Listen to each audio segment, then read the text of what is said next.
Ang super team killer na si King Kawhi na dati kinakatakutan kapag healthy na lagi siyang may ganong narrative, kaso pinataob siya ng isang Pinoy. Hindi si Gerardo yun kundi si Pablo Torre.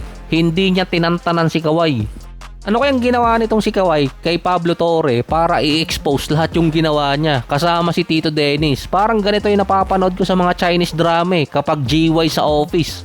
Wala talagang tatalo sa Pinoy pagdating sa chismisan. Nadali ng chismis si Kawhi dati at ngayon naging totoo at naimbestigahan. May another ulit na issue dito kay Kawhi.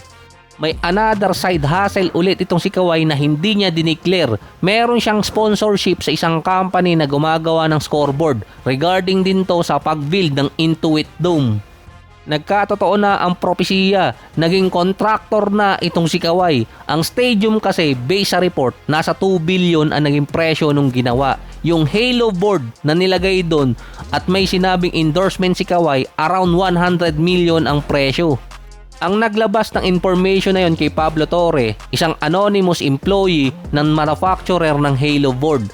Ang sinabi doon, low-key na ipopost lang ni Kawhi yung Halo board sa kanya mga SOCMED account. Pero wala namang SOCMED account si Kawhi. Meron dating sinabing SOCMED account talaga sa IG itong si Kawhi pero tinanggi niya yun. Base pa kay Pablo Torre, pasok pa rin sa salary cap circumvention ang ginawa ni Kawhi. Mukhang magpapatagal pa yon sa desisyon ng NBA regarding kay Kawhi. Hindi ko na rin mabilang kung ilang under the table ang ginawa niya. Pang-4 or pang-5 na ata to. Hindi na rin alam kung saan team talaga siya maglalaro or maglalaro pa ba siya. Based kasi sa mga insider, since na-expose si Kawhi 10 months ago regarding sa aspiration deal, hindi na alam ng NBA kung paano nila bibigyan ng penalty si Kawhi. Dun kasi nagkakatalo. At malamang isama din sa investigation yung Halo board. Papabor din pansamantala sa Toronto Raptors kung iimbestigahan din yun dahil madidelayed yung birthday kay Kawhi at posible makapaglaro siya sa simula ng season.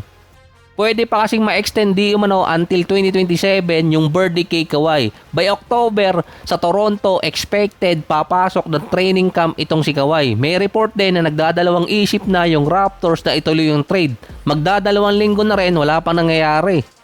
Wala pa ring move ngayon ang Raptors at wala pa rin silang naisasign ulit na player na pwede magkaroon ng big time impact sa team nila. Yung East or ibang team sa East nagpalakas na. Mukhang nadenggoy sila ni Kawhi at ni Tito Dennis. Ang trade naman na ginawa ng Minnesota kay Randle at Naz Reid, ang way di umano ng Minnesota para kay Jaden McDaniels na magkaroon na talaga siya ng breakout season. Ang Minnesota din ng kryptonite ni Jokic at ng Denver Nuggets. 2 beses nilang tinalo ang Denver sa nakaraan 3 playoffs or 3 taon pala. Hindi pa ganong kagandaan nilaro ni Randle, injured pa si Anthony Edwards pero dinimolish lang ni Jaden McDaniels. Nag-average si McDaniels last season, consider pa rin mataas, 15.7 rebounds, 3 assists, 1 steal, 1 block, 51 and 41% sa loob ng 31 minutes. Noong nakarang taon, naging problema ng Minnesota na wala silang legit point guard kaya ang nag-take ng responsibility noon o role ay si Anthony Edwards na hindi ganon nakakakuha ng possession si McDaniels. Based pa kay Coach Chris Finch, si McDaniels pwede ma-unlock ang potential dahil kay LaMelo Ball.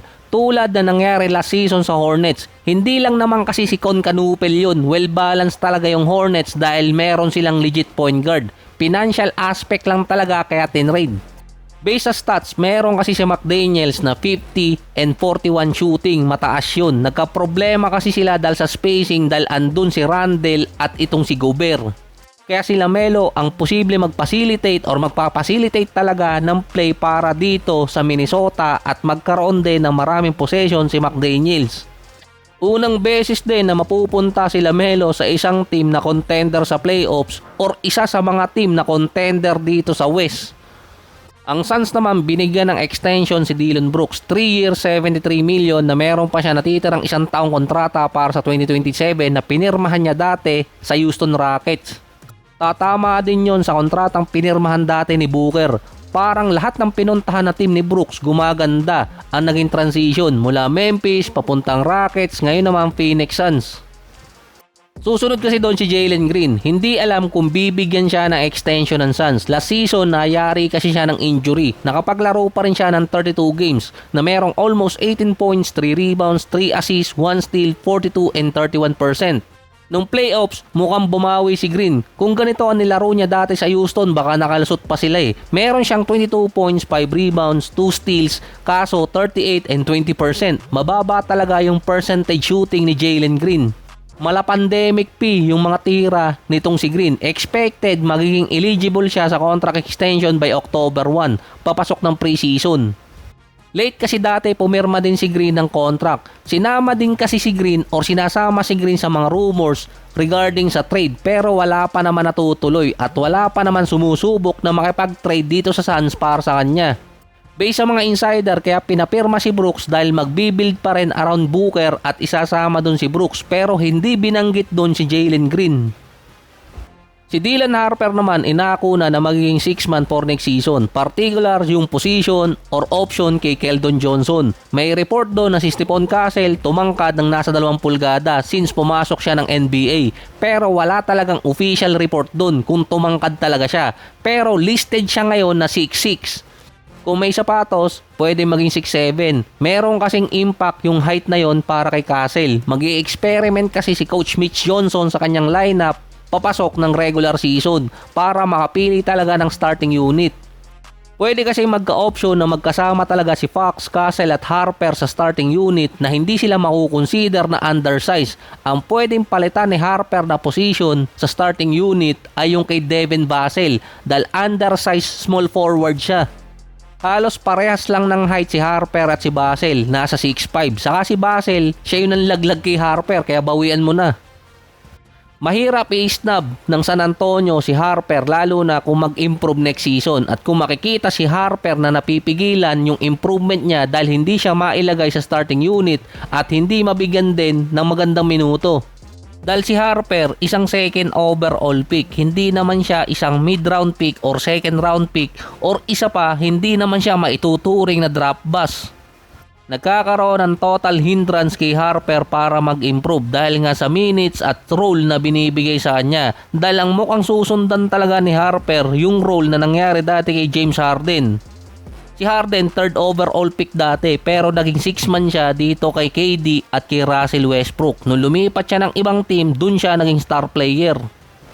Redundant din kasi yung position sa San Antonio dahil si Champagnie, Vassell, Castle at Harper halos magkakapareho ng position mga guards. Sina Vassell at Champagnie iniba lang talaga yung position nila lalo na nung mid-season dahil nga kina Harrison Barnes na inilagay na sa bench.